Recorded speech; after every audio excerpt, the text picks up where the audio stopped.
किसी घने वन में एक बहुत बड़ा शेर रहता था। वह रोज शिकार पर निकलता और एक ही नहीं, दो नहीं, कई कई जानवरों का काम तमाम देता।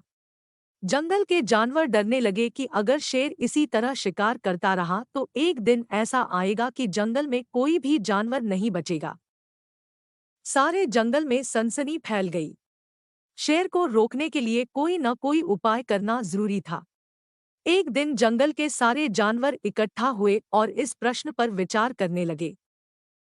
अंत में उन्होंने तय किया कि वे सब शेर के पास जाकर उनसे इस बारे में बात करें। दूसरे दिन जानवरों के एक दल शेर के पास पहुंचा।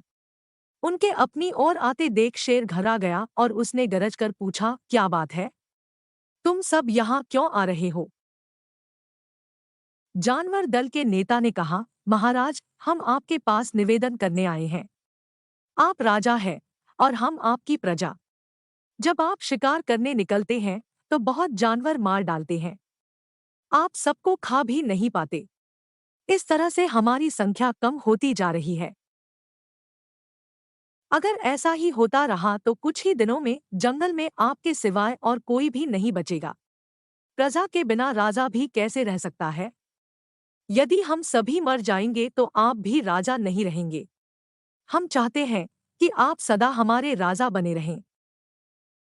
आपसे हमारी विनती है कि आप अपने घर पर ही रहा करें। हर रोज स्वयं आपके खाने के लिए एक जानवर भेज दिया करेंगे। इस तरह से राजा और प्रजा दोनों ही चैन से रह सकेंगे। शेर को लगा कि जानवरों की बात में सच्चाई है। उसने पल भर सोचा, फिर बोला, अच्छी बात है, मैं तुम्हारे सुझाव को मान लेता हूँ। लेकिन याद रखना, अगर किसी भी दिन तुमने मेरे खाने के लिए पूरा भोजन नहीं भेजा तो मैं जितने जानवर चाहूंगा मार डालूंगा। जानवरों के पास तो और कोई चारा नहीं। इसलिए उन्होंने शेर की शर्त मान ली और अपने अपने घर चले गए। उस दिन से हर रोज शेर के खाने के लिए एक जानवर भेजा जाने लगा। इसके लिए जंगल में रहने वाले सब जानवरों में से एक एक जानवर बारी बारी से चुना जाता था। कुछ दिन बाद खरगोशों की बारी भी आ गई।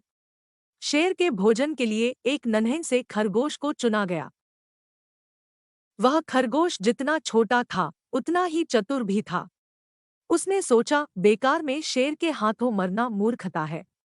अपनी जान बचाने का कोई न कोई उपाय अवश्य करना चाहिए और हो सके तो कोई ऐसी तरकीब ढूंढनी चाहिए जिसे सभी को इस मुसीबत से सदा के लिए छुटकारा मिल जाए। आखिर उसने एक तरकीब सोच ही निकाली। खरगोश धीरे धीरे आराम से शेर के घर की ओर चल पड़ा। जब वह शेर के पास पहुंचा तो बहुत देर हो चुकी थी। भूख के मारे शेर का बुरा हाल हो रहा था। जब उसने सिर्फ एक छोटे से खरगोश को अपनी ओर आते देखा तो गुस्से से बौखला उठा और गरजकर बोला, किसने तुम्हें भेजा है? एक तो पिद्दी जैसे हो, दूसरे इतनी देर से आ रहे हो। जिन बेवकूफों ने तुम्हें भेजा है मैं उन सबको ठीक करूंगा। एक एक का काम तमाम न किया तो मेरा नाम भी शेर नहीं। नन्हे खरगोश ने आदर से जमीन तक झुककर, महाराज, अगर आप कृपा करके मेरी बात सुन ले तो मुझे या और जानवरों को दोष नहीं देंगे। वे तो जानते थे कि एक छोटा सा खरगोश आपके भोजन के लिए पूरा नहीं पड़ेगा, इसलिए उन्होंने 6 खरगोश भेजे थे। लेकिन रास्ते में हमें एक और शेर मिल गया। उसने 5 खरगोशों को मारकर खा लिया।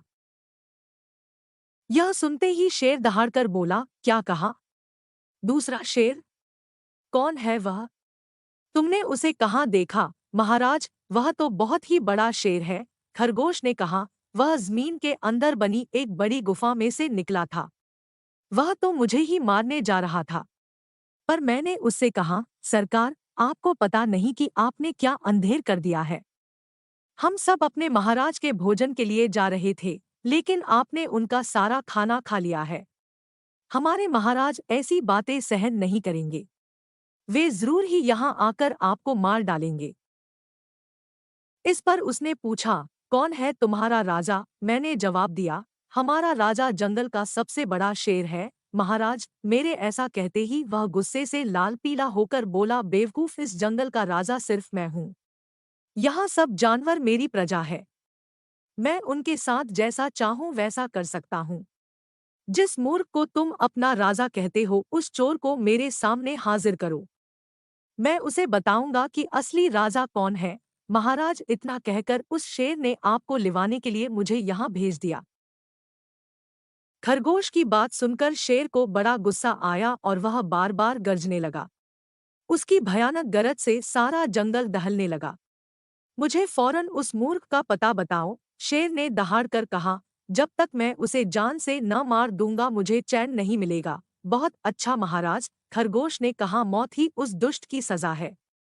अगर मैं और बड़ा और मजबूत होता तो मैं खुद ही उसके टुकड़े टुकड़े कर देता। चलो, रास्ता दिखाओ, शेर ने कहा। फौरन बताओ किधर चलना है। इधर आइए महाराज, इधर। खरगोश रास्ता दिखाते हुआ शेर को एक कुएं के पास ले गया और बोला, महाराज, वह दुष्ट शेर जमीन के नीचे किले में रहता है। जरा सावधान रहिएगा। किले में छुपा दुश्मन खतरनाक होता है। मैं उससे निपट लूंगा। शेर ने कहा, तुम यह बताओ कि वह है कहाँ। पहले जब मैंने उसे देखा था तब तो वह यहीं बाहर खड़ा था। लगता है आपको आता देखकर वह किले में घुस गया। आइए मैं आपको दिखाता हूँ। खरगोश ने कुएं के नजदीक आकर शेर से अंदर झांकने के लिए कहा। शेर ने कुएं के अंदर झांका तो उसे कुएं के पानी में अपनी परछाई दिखाई दी। परछाई को देखकर शेर जोर से दहाड़ा। कुएं के अंदर से आती हुई अपने ही दहाड़ने की गूंज सुनकर उसने समझा कि दूसरा शेर भी दहाड़ रहा है। दुश्मन को तुरंत मार डालने के इरादे से वह फौरन कुएं में कूद पड़ा। कूदते ही पहले तो वह कुएं की दीवार से टकराया, फिर धड़ाम से पानी में गिरा और डूबकर मर गया। इस तरह चतुराई से शेर से छुट्टी पाकर नन्हा खरगोश घर लौटा। उसने जंगल के जानवरों को शेर के मारे जाने की कहानी सुनाई।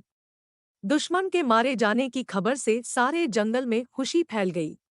जंगल के सभी जानवर खरगोश की जय जयकार करने लगे।